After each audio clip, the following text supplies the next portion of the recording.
नमः ओम गोवर्धन जलध्वजे नमः ओम गोपालाय ओम द्वारकानायकाय नमः ओम वरुणे नमः ओम वृंदावनंद संचारिणे नमः ओम शिशुपालचन्द्रे नमः ओम nanti banyak banget. Udah kemudian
Bye.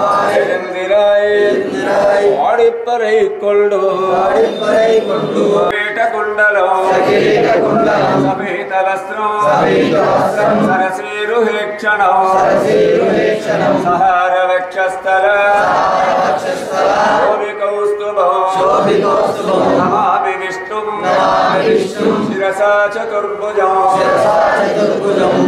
కన్యా శ్రవణ సంజాతం కృపా వాత్సల్య సాగరం సర్వేషాం ప్రథమాచార్యం శ్రీనివాసమహం భజే ఆండాళ్ దివ్య తిరువడిகளே శరణం అఖిల భాగవత ఆచార్య ఆండాళ్ దివ్య తిరువడిகளே శరణం. లక్ష్మీ వెంకటరమణ గోవింద, ఏడుకొండల వెంకటరమణ గోవింద.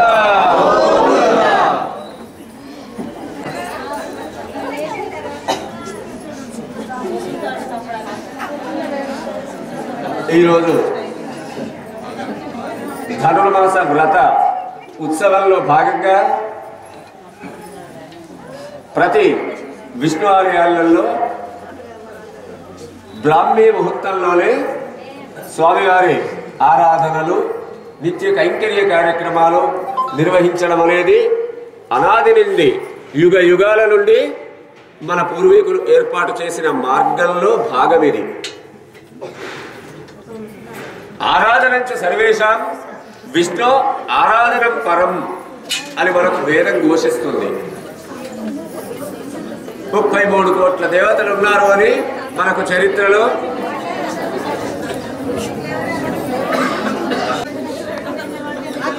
33 కోట్ల దేవతలను ప్రతినిత్యం వదలకుండా 365 రోజులు మనం ఆరాధిస్తే ఏ ఫలితమైతే వస్తుందో, ఈ ముక్కోటి ఏకాదశి నాడు ఒక్కరోజు ఆ విష్ణువును, ఆ శ్రీమన్నారాయణ మూర్తిని ఆరాధిస్తే అంతటి ఫలితం వస్తుంది అని చెప్పి మనకు వేదాలు, శాస్త్రాలు, పురాణాలు, ఇతిహాసాలు ఘోషిస్తున్నాయి. మన పూర్వీకులు మనకు చెప్పడం జరిగింది. వాళ్ళు ఆచరించి మనలాంటి వాళ్ళమందరం కూడా తరించడం కోసం, చక్కటి మార్గంలో నడవడం కోసం వాళ్ళు ఏర్పాటు చేసిన మార్గం ఇది. అందులో భాగంగా ధనుస్సు సంక్రమణానికి, ధనుస్సు సంక్రమణలో సూర్యుడు ప్రవేశించింది మొదలు మళ్ళీ మకర సంక్రమణలో సూర్యుడు ప్రవేశించే నాటి వరకు ఒక 30 రోజుల కాలం ఇది. ఈ సమయమట దేవతలకి బ్రాహ్మీ ముహూర్త కాలమట. అంటే తెల్లవారుజాము కంటే ముందు కాలం ఇది. దీన్ని బ్రాహ్మీ ముహూర్త కాలం అంటారు. 6 మాసాలు ఉత్తరాయణం, 6 మాసాలు దక్షిణాయనం, ఒక సంవత్సర కాలం లోపల. ఇప్పుడు దక్షిణాయనం ఎప్పుడు వెళ్ళిపోతుంది? మకర సంక్రమణ నాటి నుండి దక్షిణాయనం వెళ్ళి ఉత్తరాయణ పర్వకాలం ప్రారంభమవుతుంది కనుక దాన్ని మకర సంక్రమణ అని మన వాళ్ళు ఏర్పాటు చేశారు. మకరానికి సూర్యుడు ప్రవేశించే కాలానికి. అంటే ఇప్పుడు ధనుర్మాసం 6 మాసాలలో ఈ నెల చివరి మాసం. అంటే రాత్రి కాలం 12 గంటల కాలం కదా. 12 గంటలలో 2 గంటలకు ఒక మాసం చొప్పున మనం తీసుకున్నట్లయితే ఇది చివరి 2 గంటలు. అంటే రాత్రి వదిలి తెల్లవారే సమయం ఆసన్నమయ్యే కాలం.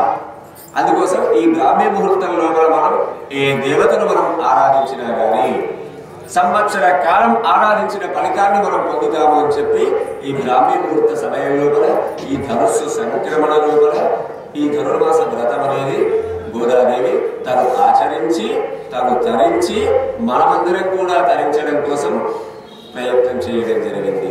అంటే భగవంతుడికి చాలా మంది మనం ఏం కోరుకుంటాం? భగవంతా నాకు ఇది కావాలి, భగవాన్ నాకు ఇది కావాలి, నాకు ఇదైతే బాగుండు, అదైతే బాగుండు అని మనం ఆ కోరికలు ఒకవేళ అడిగేదేమో అమ్మో నేను అదృష్టవంతులమే, మా దేవుడు నిజంగా సహకరించాడు, మేము అనుకున్నట్టు జరుగుతుంది అని ఆనందపడతాం. ఒకవేళ కాని పరిస్థితి వస్తే ఈ పూజలు చేసినా వేస్తే, ఎన్ని వ్రతాలు చేసినా లాభం లేకుండా పోతుంది, ఎంత కష్టపడుతున్నారో ఫలితం రాకుండా పోతుంది అని చెప్పి మనం బాధపడుతుంటాం. అవునా కదా? ఈ పూజలు, వ్రతాలు దీనికి అన్నింటి ఏమంటారంటే బ్రాహ్మీ వ్రతాలు. అంటే మనం ఒక కోరిక కోరుతూ ఆ కోరిక సారం ఆరానికి మనం చేసే ప్రయత్నం దాన్ని బ్రాహ్మీ వ్రతం అంటారు.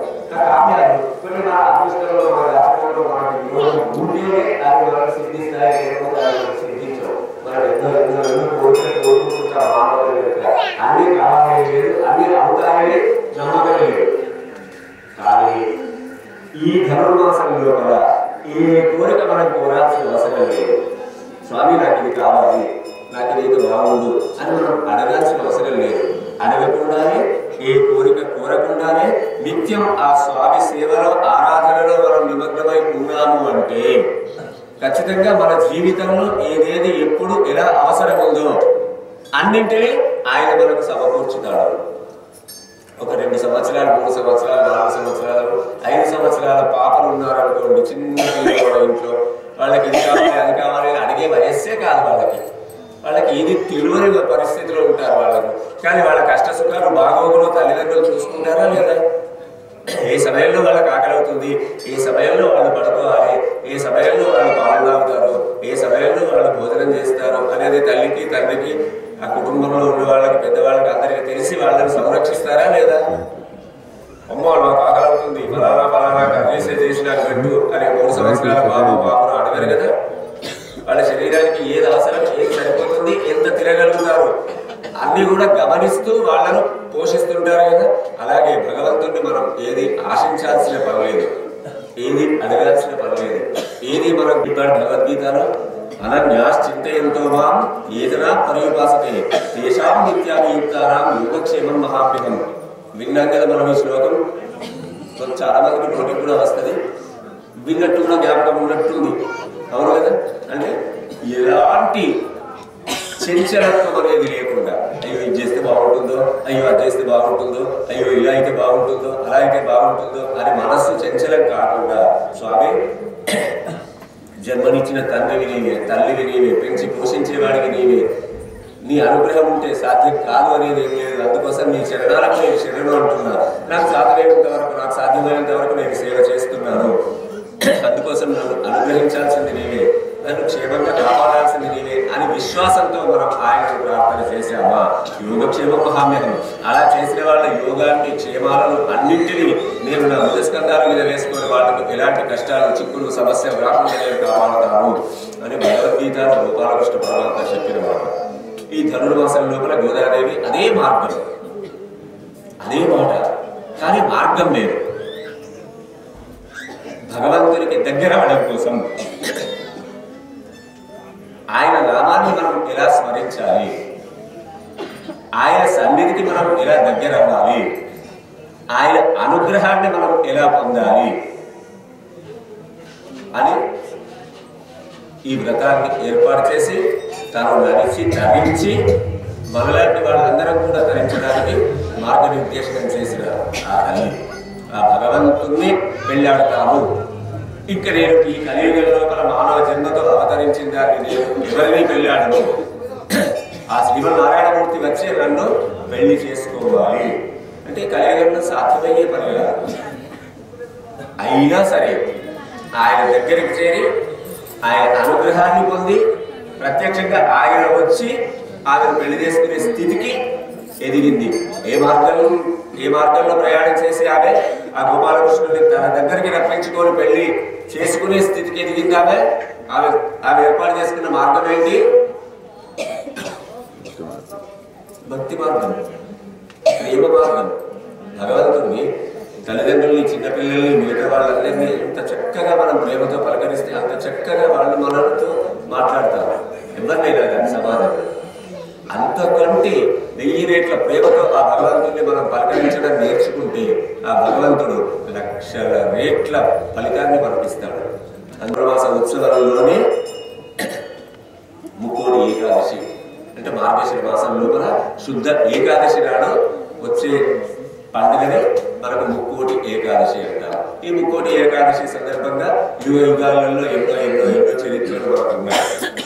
కొన్ని సందర్భాల్లో ఒక 2 రాక్షసులు, వాళ్ళు జనకంటకులు, లోకకంటకులు, ప్రజల్ని, దేవతలని, గంధర్వులని, యక్షులని, కిన్నెరులని, కింపురుషులని, మిగతా వాళ్ళందరినీ మనం హింసలు పెడుతూ ఉంటే అందరూ కలిసి ఆ శ్రీమన్నారాయణమూర్తి దగ్గరకు వచ్చి వేడుకుంటే ఆ శ్రీమన్నారాయణమూర్తి అనుగ్రహించి వాళ్ళకి చక్కటి మార్గంలో వాళ్ళు ప్రయాణం చేసేటట్టు ఉత్తమ స్థితి వాళ్ళకు కలిగేటట్టు వాళ్ళకు వరమిస్తే వాళ్ళంటారు, స్వామి మాకు తూర్పు ద్వారం నుండి 1,00,000 కోట్లాది భక్తులు నీ దర్శనం కోసం ఆశిస్తూ నిలబడ్డారు కనుక మమ్మల్ని ఆ ద్వారం గుండా తీసుకెళ్లకుండా ఉత్తర ద్వారం గుండా మమ్మల్ని తీసుకెళ్లి నీ సన్నిధిలో ఉండి ఏర్పాటు చేయుతండి అని చెప్పి వాళ్ళు వేడుకుంటే వాళ్ళ కోసం స్పెషల్గా ఆ స్వామివారి ఉత్తర ద్వారం కూడా తన వెంట వాళ్ళని దర్శనమిచ్చి వాళ్ళని తన సన్నిధికి తీసుకెళ్ళినట్టుగా చరిత్ర. ఇలా వైకుంఠ ఏకాదశి, ముక్కోటి ఏకాదశి గురించి చాలా చాలా పురాణ గాథలు ఉన్నాయి.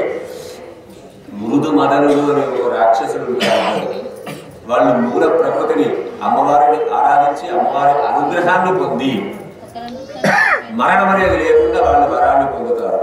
ఈ రకంగా మరణం అనేది మాకు ఉండొద్దు అని అంటే అది సాధ్యం కాదు నాయన అని అంటే మొత్తం విశ్వమంతా ఏకమైతే ఎంతైతే శక్తి ఉంటుందో అంతటి శక్తి ముందుకొస్తే అప్పుడు నేను మరణిస్తా అంటాడు. అంటే అంతటి శక్తి ఏకం అవడం అంటే దీంట్లో చాలా ఆధ్యాత్మికంగా చాలా గొప్ప విషయం ఉంది. మనం 15-20 నిమిషాలు మాట్లాడుకున్నాం, అంత విషయం ఉంది. కానీ పరబ్రహ్మ తత్వము అంటారు. అంటే పరబ్రహ్మ తత్వమే విశ్వం, విశ్వమే పరబ్రహ్మ తత్వం. ఆ పరబ్రహ్మ తత్వం ఏకమైతే వాడికి మరణం. అది ఏకం కావాలి అని చెప్పి వీళ్ళ ఆలోచనలు వీళ్ళు ఉంటారు. మూల ప్రకృతి అమ్మవారు మాత్రం అద్భుతమైన వరాన్ని ఇచ్చేసింది. వాడు వచ్చి బ్రహ్మలోకాన్ని శాసిస్తాడు, ఓడిస్తాడు, అన్ని లోకాలలో వాడు అడుగు పెడతాడు, చాలా ఇబ్బంది పెడుతున్నాడు. చివరకు బ్రహ్మ విష్ణు మహేశ్వరులు ముగ్గురు కూడా ఒక 10 రాత్రులు 10 పగళ్ళు వాళ్ళకు పోరాడి అలసిపోతారు. అప్పుడు ఆ మూల ప్రకృతి అమ్మవారు ఒక అమ్మాయి రూపంలో కూడా వచ్చి త్రిమూర్తుల దగ్గరికి వచ్చి వాళ్ళకి చెప్పడం, ఇట్లా మనకి అంటే మన అవసరం సరిపోము, నేను ఒక్కదాన్ని వచ్చినా వాళ్ళకి వాళ్ళు ఇచ్చిన దానికైనా నేను ఓడిపోతా, మీరు ఓడిపోతారు, మనమందరం త్రిమూర్తులం త్రిజీవులం విశ్వమంతా ఏకమై పరబ్రహ్మ తత్వంగా మన రూపాలను సంతరించుకున్నప్పుడే వాళ్ళకి మరణం అనేది వస్తుంది. ఆ శక్తిని ఎవరు తీసుకుంటారో తీసుకోండి అంటే అందరూ కలిసి విష్ణుమూర్తికి ఆ బాధ్యత పెట్టి ఆ అందరి శక్తిని విష్ణుమూర్తి తీసుకొని ఆ మదనుడు అనే రాక్షసుడు పోరాడి దానికి 11వ రోజు సంహరించడం జరిగింది. 11వ రోజు సంస్కృతంలో ఏమంటారంటే ఏకాదశి అంటారు. సంస్కృతంలో దానికి మరొకటి ఏకాదశి నాడు ఆ జలకంఠకుడు లోకకంఠకుడు మృదు మదనులను సంహరించి అందరికీ ముక్తిని ఇచ్చారు కనుక ఈ ఏకాదశి నాడు అంతటి శక్తి శ్రీమన్నారాయణమూర్తి విశ్వం పరబ్రహ్మ తత్వాన్ని ఆయన ఆపాదించుకున్నాడు కనుక విశ్వంలో ఉండే శక్తి ఏ మాత్రం తగ్గకుండా ఆయన లోపల ఉంది కనుక ఆయన ఎవరైనా ఆరాధిస్తే వాళ్ళకి ఇంకా జీవితంలో కొరత అనేది లేకుండా ఉంటుంది. ఏ సన్నిధికి వాళ్ళు చేరుకోవాలో ఆ సన్నిధికి వాళ్ళు చేరగలుగుతారు. ఏ ఫలితాన్ని ఆశించి వాళ్ళు ఆరాధిస్తున్నారు, అర్చిస్తున్నారు, ప్రార్థన చేస్తున్నారు, ఆ ఫలితాన్ని పొందుతారు కనుక ఉత్తర ద్వారం కూడా ఆ స్వామి దర్శనం చేసుకుని ఆ శివనారాయణ ఆరాధించి అర్చించే వాళ్ళందరికీ కూడా జన్మలో చేసే పాపాలు, దోషాలు, కలశాలు, వీరు అన్ని కూడా రచించి మళ్ళీ ఉన్నతమైన జన్మ ఉత్తమమైన జన్మలను పొందుతారని చేసి ఆరాధించి ఉత్తర ద్వార దర్శనము ఈ ముక్కోటి ఏకాదశి నాడు ఆ శ్రీమన్నారాయణమూర్తిని దర్శించుకోవడం ఇది మనకు ఆనవాయితీగా వస్తుంది. ఇది ఏకాదశి వ్రత విధానం గురించి చెప్పాల్సిన బాలేదు. మనం అందరం కూడా ఏకాదశి ఆచరించే వాళ్ళమే. ప్రతి గోవింద గోవింద నిత్య నిర్మల గోవింద శ్యామ గోవింద పురాణ పురుష గోవింద పుండరీకాక్ష గోవింద గోవింద హరి గోవింద గోకుల నందన గోవింద గోవింద హరి గోవింద గోకుల నందన గోవింద నందనందన గోవింద నవనీత చోర గోవింద పశుపాలక శ్రీ గోవింద పాప విమోచన గోవింద దుష్ట సంహార గోవింద దురిత నివారణ గోవింద శిష్య పరిపాలక గోవింద కష్ట నివారణ గోవింద గోవింద హరి గోవింద గోకుల నందన గోవింద గోవింద హరి గోవింద గోకుల నందన గోవింద వజ్రమకుటధర గోవింద వరాహమూర్తి గోవింద గోపీనర గోవింద గోవర్ధనోధర గోవింద దశరథ నందన గోవింద దశముఖవర్ధన గోవింద అక్షివాహన గోవింద పాండవ హరి గోవింద గోవింద హరి గోవింద గోకుల నందన గోవింద గోవింద హరి గోవింద గోకుల నందన గోవింద మత్స్య గోవింద మధుసూదన హరి గోవింద వరాహ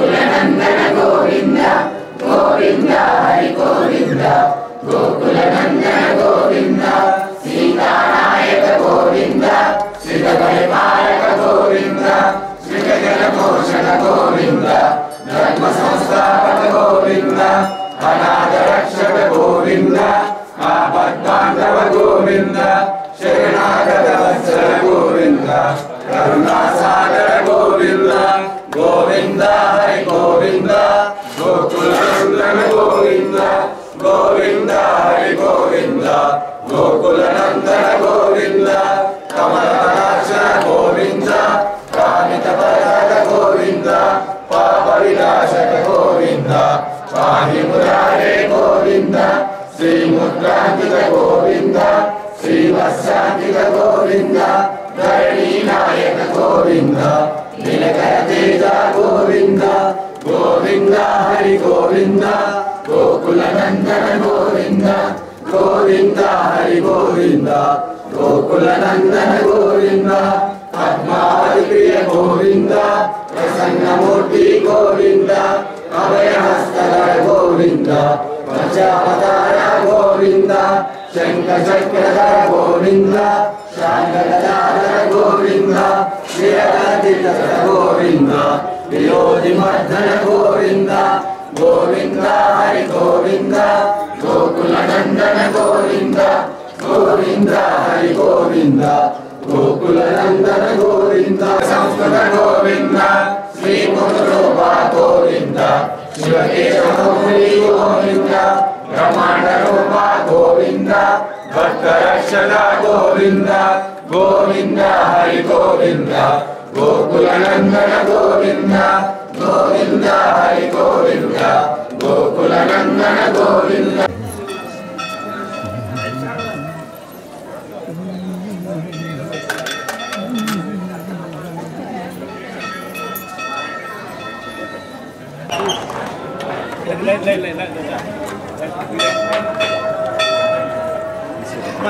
లైన్ రావాలి లేడీస్ ఉంటారు రమేష్ ఇవ్వడు కదా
एक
పట్టి కూర్చొని వెళ్దాం.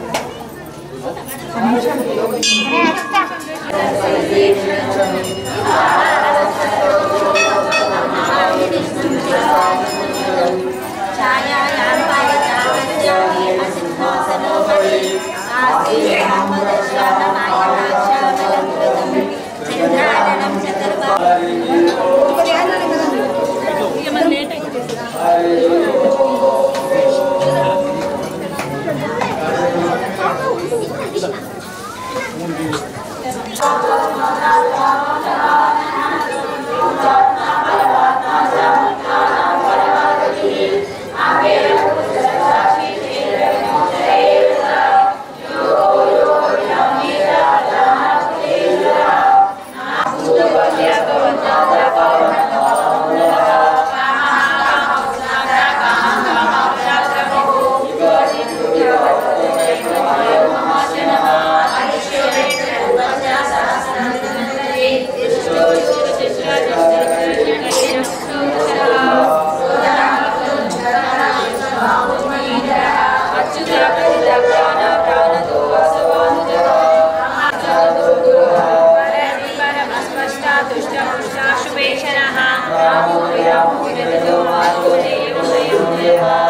Gracias.